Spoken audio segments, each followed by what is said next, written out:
Join us today for an action-packed episode of Locked On Fantasy Baseball, where we talk about some of our favorite bounce-back candidates.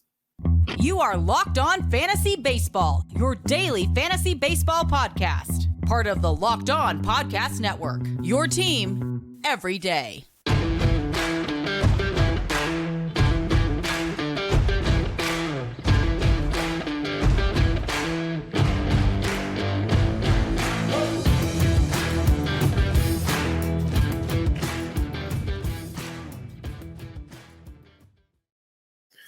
Hello, fantasy baseball fanatics, and welcome to the Locked On Fantasy Baseball podcast, brought to you by the Locked On Sports Network, your team every day.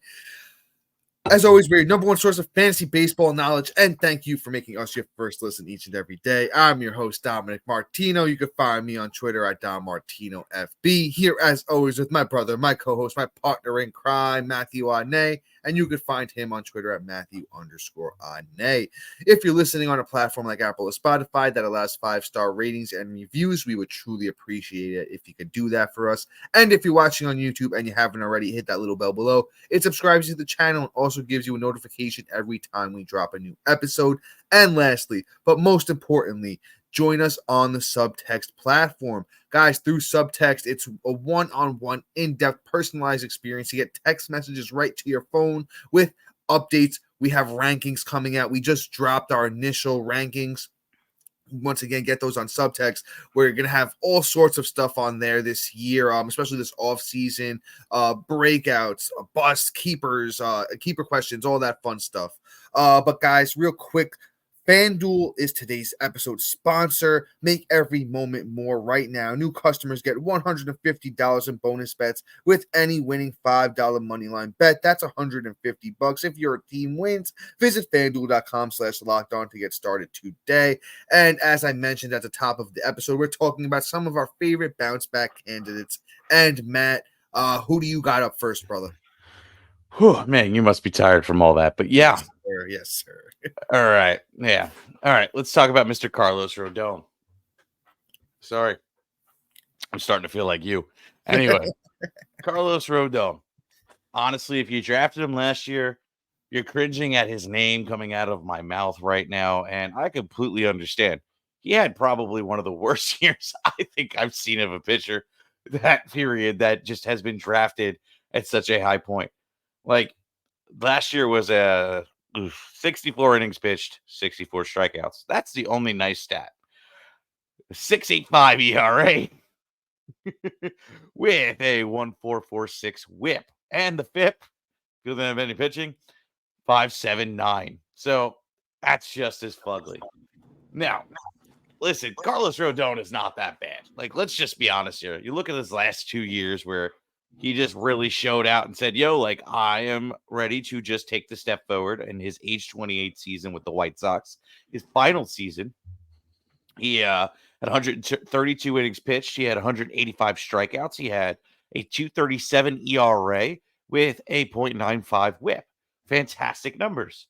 Then he went and followed it up with a season on the Giants.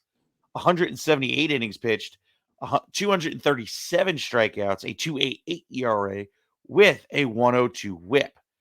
Now he goes to the Yankees, did that garbage. Now, I don't think this 30-year-old that also showed the light at his prime years, right? 27, 28 is my favorite year for a pitcher because that's when they really start really getting used to the league. That's when they're more of a grandmaster, because I always say it's like a chess match up on that mound. And I feel like Rodon really just took it to a new level. And the reason why I had him ranked so high last year was he beat my rule. New year, new team. So he defied all odds in that aspect. And I figured he was just going to translate instantly on the Yankees. But unfortunately, he was met before spring training even got about halfway through with that shoulder injury. That lingered for a while. He didn't come back till, almost after the All-Star break. I think if not after the All-Star break, correct me if I'm wrong, Dom. I believe it was after the All-Star. Right. Like he only appeared 64 innings, so it had to have been 14 starts. Yeah. So like it is what it is, but like I think Rodon just was, getting used to whatever was going on with his shoulder. Probably was trying everything he humanly can. Probably rushed himself back because he wanted to earn his new contract. And on top of that, help the Yankees try and make a little run, but both unsuccessful. And you know, I think next year we see a little bit more return to the norm with obviously a little bit higher ERA just based off of where he's going to be pitching in that's Yankee Stadium. And on top of that, I think just getting back in the groove of things. I think honestly, the first month is going to be mediocre. We might see like a high threes, low fours ERA with the strikeout numbers that where we all think they can be. And then as we get into May, June, July, August, and the rest of the season, we're gonna slowly see a giant increase in stats, and we're gonna be much more happier with him. Carlos Rodon, I have it pitcher 40, very reasonably priced, and I think ADP is somewhere around the same. So I think Rodon is somebody that's primed for a bounce back season, just like I called Nick Castellanos, and he had a fantastic season at a mega value. So is the same shot I'm calling, and I'm pointing to the outfield, and I'm going to hit my home run again with Carlos Rodon. Well, I'll start by this. I hate to inform you, but the ADP is actually quite lower on Rodon. It's pitcher 69, which would be starting pitcher probably around, I want to say like 55. Love the number. Pick 178. I have Rodon at starting pitcher 41 right now, but I feel like he isn't somebody I deep dived, right? And when we do these episodes, we're really looking at the numbers, and we're kind of almost going through our process with you guys here as we're talking it out, right? And it's just the more I look at it, I don't like what I see. Yankee Stadium's a small park, so he's going from a stadium in San Fran to extra big stadium. I feel like the home runs could become a problem here for Rodon. Sometimes you see those pitchers come over to Yankee Stadium, and that winds up being a problem. Only really 2 strong years from Rodon throughout his whole career. I know he made some adjustments going into 2021 that helped him. It's just a guy that's nerve-wracking because if everything we saw the worst case scenario pretty much last year coming off injury. I see Rodon going to be more as like a low 4s ERA guy, a high 3 ERA. The K per 9 can be very elite depending on how many innings he throws. If he throws, 150, 160 next year, you could see 180 Ks. But the whip is something I'm going to worry about a little bit as well. When you look at Rodon's career numbers, it's a 3.83 ERA with a 1.25 whip, well over a K per 9. That's what I'm really kind of expecting this year. So when I say have him at 41, I kind of want to move him down because I don't think I'd be okay with him as my SP4. I'd kind of love him as my SP5. Where, the ADP is right now, I would take him there. I would take Rodon at pick 178. You're kind of getting him almost at your SP 6-7 there, depending on how big your league is. And I think there is the opportunity there for him to be very good, but I'm not expecting it. So that's why I'm just not going to jump up too high to take a guy like Rodon. But before we move on and we, we're kind of going to bounce back and forth here with, our bounce back candidates. Got a bunch of good ones for you today. We do have a quick ad sponsor for you guys. Guys, score early this NFL season with FanDuel, America's #1 sports book. Right now, new customers get $150 in bonus bets with any winning $5 moneyline bet. That's $150 if your team wins. If you've been thinking about joining FanDuel, there's no better time to get in on the action. The app is super easy to use. There's a wide range of betting options, including spreads, player props, over-unders, and much more. So visit FanDuel.com/lockedon and kick off the NFL season right. FanDuel, official partner of the NFL.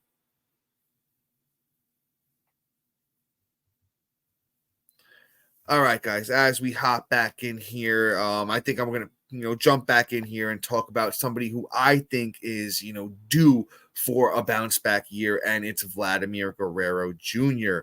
Vladdy is somebody, that has been a little bit disappointing over the last couple of seasons after having that, monster breakout.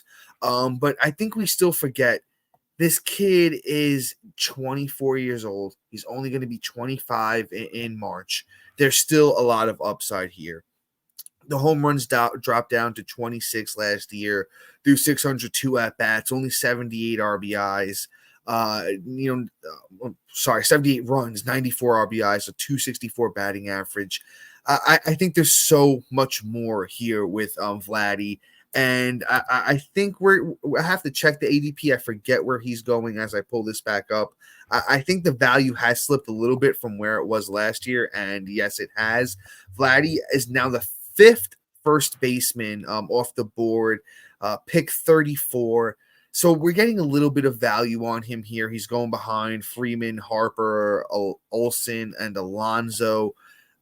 I think it's going to be somewhat worth it. I don't know if he ever gets back to the 48 home runs and the 311 batting average that we saw in 2021, but I think a 30-plus home run season, 100 RBIs, 80 runs with a 285 batting average is totally in the realm of possibilities. Vladdy's not somebody I'm giving up on. Even last year in what we're calling a down year, still hit the ball really hard, had monster exit velocities. Doesn't strike out a crazy amount. Vladdy's just still a young, disciplined hitter where there's upside. We may have seen his best season, but I don't think we've seen his second, third best season yet. I still think there's another 40-plus home run season in that bat with a strong batting average. No, I completely agree. I think 34 is an absolute steal for Vladimir Guerrero Jr., especially since you have a lot of those top end first basemen mixed into the first 2 rounds, essentially, where you can kind of wait and get this elite first baseman in the 3rd, 4th round. And I'm really happy to be able to grab him there because I've never drafted him because I never really felt that he should be a first round pick outside of that 1 year. And we've seen the decline in batting average, but I think that's going to kind of come up because the dude has a track record, even in, such a poor season this year in the batting average category where he hit 264, and poor for him, not for the league, where he still had 67 walks to 100 strikeouts. Like, I like those numbers a lot. I just feel he probably falls a victim to a couple fly balls because the dude just puts so much power behind it. Now, I look at it and I go, okay, Vlad stays healthy. Vlad does a lot of good things. That guy just got to get it over the fence. And I think next year's the year. He's 24 years old, going to be 25 this year. That's that prime year. That's that prime man body. You learn a lot. Me being 32, if I knew everything I was at, 22, 23, 24 years old, I would have approached a lot of things a lot differently. Vladimir Guerrero Jr. now having how many years in the bigs now? Since 2019, 4 years going on 5. I feel like my guy is like pretty much a grown man going into this league, and I feel is going to do things. I think next year, the following year, 2025, he'll be back in that first round. And I think this year he can win you some leagues just based off of the ADP alone. But I'm going to move on now. I'm going to talk about Jose Abreu, another ugly name that we all drafted high, got super, super excited about because you know what? Probably one of the best hitters of my generation of watching baseball in a career, going to a high-powered offense that he's never really had around him. Well, hasn't had around him in quite some time. And the hype went a little too far last year. And it went so far. It went too far. And I didn't even listen to my own rule last year. We're like, hey, new year, new team. I just figured with such a veteran and just being such a baller, it wouldn't have affected him. But hey, man, he's literally been in Chicago his whole career. And I should have taken that into account, Now, I have Jose Abreu nowhere ranked where he was last year. I have him ranked pretty darn low. I have him ranked the 20th first baseman. But the thing is, he's going to be a fantastic flex utility guy. I'm still in football mode, flex utility guy. And he's going to be a great end of the bench kind of guy. ADP, I believe, is pretty low on him as well, if I'm not mistaken. It is. It's pretty low. 26th first baseman, pick 276. Right. So, that's fantastic. That's the end of the draft kind of type stuff. And I'm all about it. Like, give me Abreu at the end as one of my last couple picks. And this dude might literally do what David Ortiz did the year he retired and just smoke the ball and just return to glory. I mean, there was some positives to his season, but there was a lot of negatives as well. The one thing I loved is he still stayed healthy. One thing that I loved is he still had 90 ribbies on that team, even with a poor season that he had. And I also like the fact that the doubles were still in the 20s. I think that there's a lot of bright spots in this that we're just overlooking just based off of the expectations we had for Jose Abreu. And I think that 2024 is a season to remember for Jose Abreu in that Astros lineup. So, oh boy, definitely draft him wherever you go. Yeah, Matt. And we've been very good friends for a long time.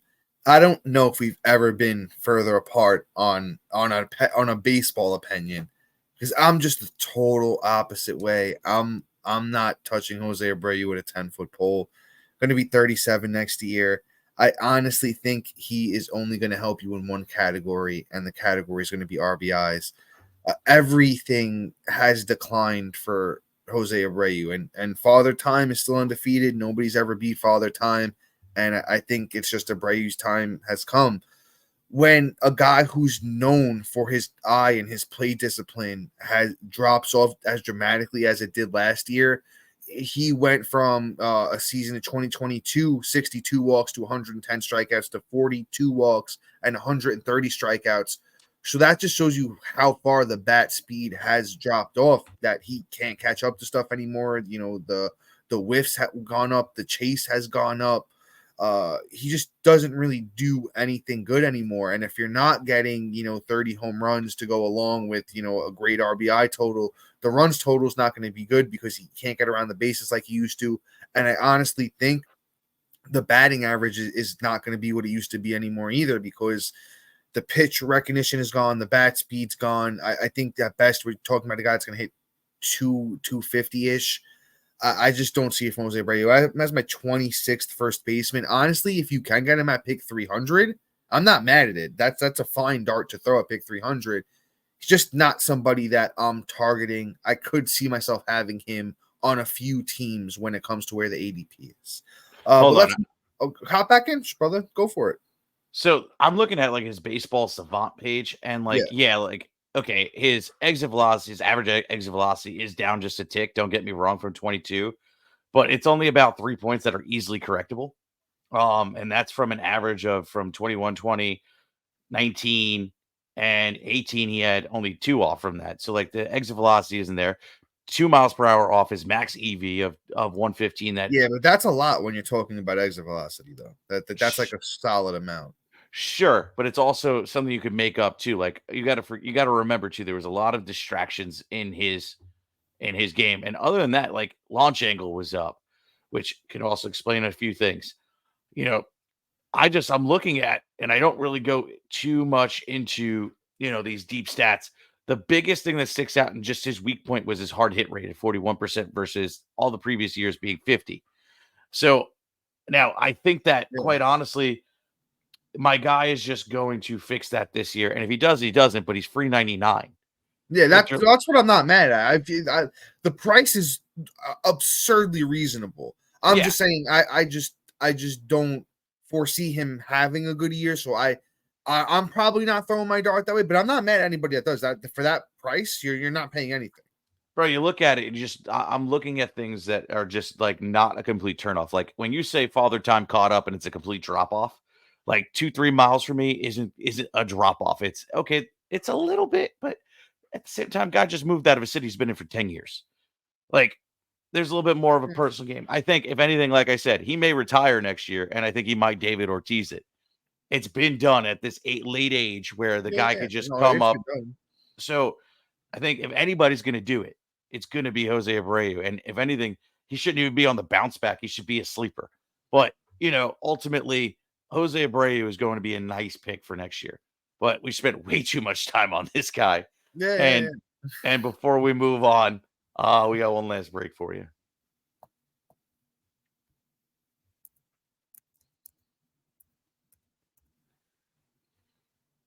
Locked On has launched its first ever national sports channel, 24/7 streaming channel on YouTube. Locked On Sports Today is here for you 24/7, covering the top sports stories of the day, the local experts of Locked On, plus our national show covering every league. Go to Locked On Sports Today on YouTube and subscribe to the first ever national sports 24/7 streaming channel. All right, got to get that out of the way. But with that all being said, Dom, take it away with your next guy. Yeah, so my next guy up is Pete Alonso. I think this is an easy one. I think anyone will kind of, brain in their head can see this one coming. I just kind of wanted to throw the name out there if anyone was worried at all. It was really just an injury that held Pete Alonso back this year. He got hit on the wrist, had a bone bruise, was, out a while, and it kind of just affected him all year long. When a wrist injury is, one that's going to sap power, and especially if you haven't addressed the issue and got the proper time to rest, they kind of rushed him back, and he was in and out of that lineup all year long. I know, the counting stats and the home runs looked great, but that 217 batting average is ugly. He's a career 251 guy, and over the last, 2 out of 4 of his, full seasons, not including last year. Well, not including last year, he's hit over 260. I think that's easily obtainable for a guy like Pete Alonso. I think he gets back up there and, proves himself. We were talking about, he's coming off the board in the top 5 first baseman, pick 27, 4th first baseman. I think that's a fair price. I think there's a chance this guy, hits 50 home runs and hits 260 again with 100 plus RBIs and 90 plus runs. Just kind of going to be usual stuff for Pete Alonso. It was just really an injury this year. Yeah, no, I completely agree. I mean, to be completely honest, like when it comes to Pete Alonso, the only thing that was kind of like weird about what the Mets were doing was they were looking to shop him around, which would be the only thing that would probably change my ranking on him. I have all the confidence in the world in Pete Alonso. There's no reason, no doubt in my mind that he can't bounce back. I have him ranked as the 4th first baseman for me, ahead of Vladimir Guerrero Jr., who's in the same episode. Me too. Like Pete Alonso is just an absolute stud that's been doing it for years. One bad year isn't going to really, deter me. I think that the Mets as an organization, as a team, were just such a hot pile of dog poo poo that they lit on fire and left on somebody's front door. That's all the Mets fans in Queens. It's just, quite honestly, they just didn't live up to it, and you saw the ridiculousness of acquiring Verlander and acquiring Scherzer, and then instantly trading them back to their respective teams, like literally the next moment. So Pete Alonso, I think next year is just primed to bounce back and just be fantasy gold. But I'm going to move on here. I'm going to talk about somebody that you guys are probably all tired of me talking about, and that's Mr. Eloy Jimenez. Eloy, man, like we've been saying it for the longest time. If this dude could just stay healthy for a whole season, my guy could really put it together. And last year is pretty much just the same story, except, 200 more at bats. I wish there was more.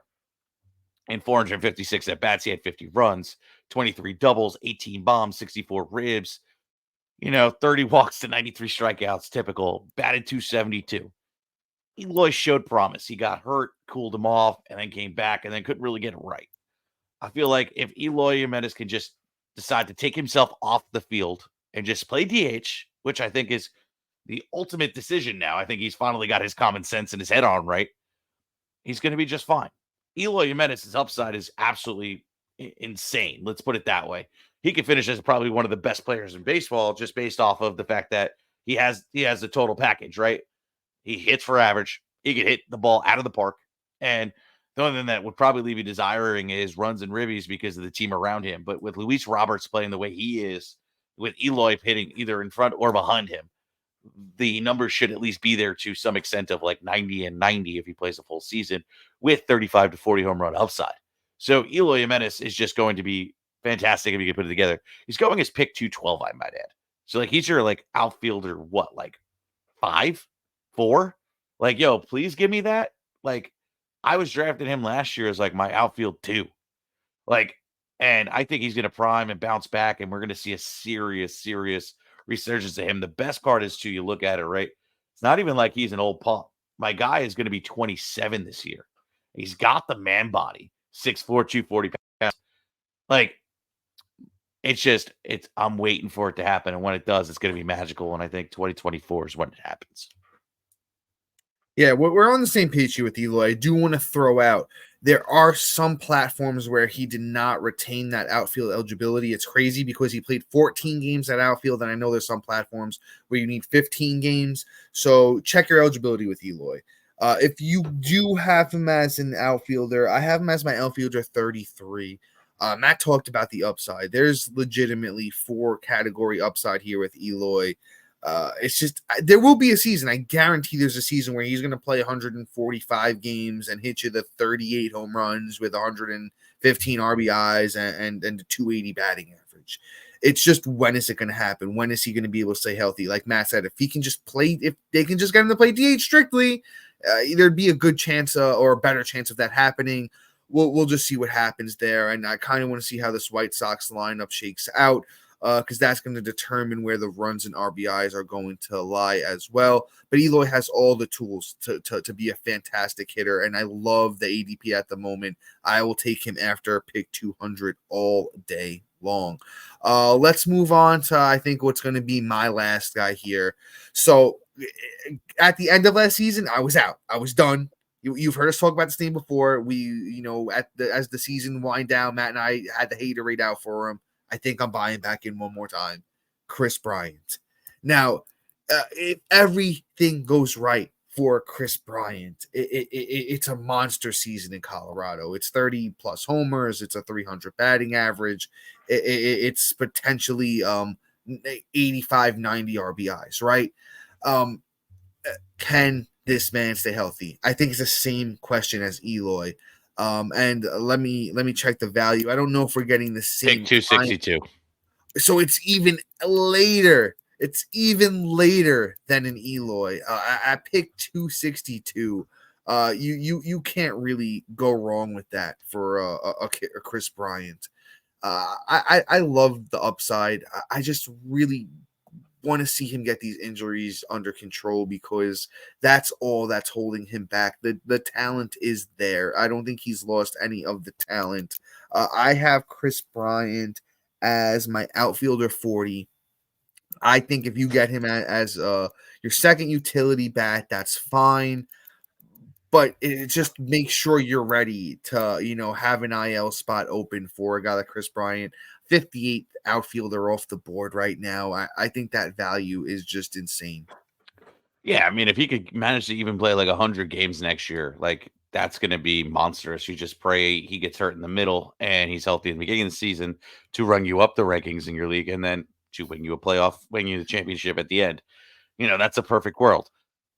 Kris Bryant, could be a fantastic pick. And another one that's at the end of the draft, we'll just have to choose, okay, who am I picking, Kris Bryant or Eloy Jimenez? And, I don't think you can go wrong with either, to be honest. No, absolutely you can't. So, I mean, there's nothing wrong with going with either one of them at that point. They're both free 99, and they're dart throws at the end of the day. And one of them are going to hit and win you a championship.